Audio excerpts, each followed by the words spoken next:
বিসমিল্লাহির রাহমানির রাহিম।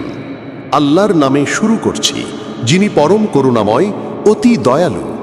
কুরআনুল করিমে আল্লাহ তাআলা জাহান্নামীদের চামড়া পুনরায় পাল্টে দেওয়ার ব্যাপারে স্পষ্টভাবে বলেছেন।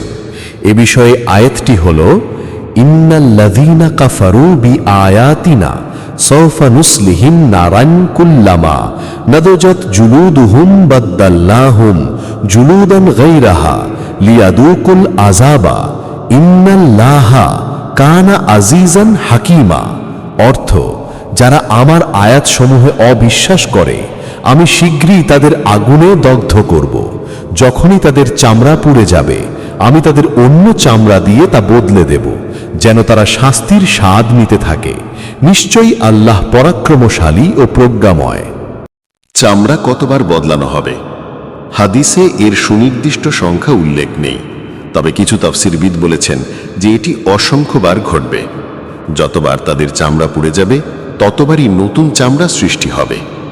তাফসীরে ইবনে কাসীর ও কুরতুবী রাহিমাহুল্লাহ বলেন যে এই আয়াতের অর্থ হল, আগুনে তাদের চামড়া যত দ্রুত পুড়ে যাবে আল্লাহ তত দ্রুত নতুন চামড়া সৃষ্টি করবেন, যেন শাস্তির স্বাদ তারা নিরন্তর ভোগ করে।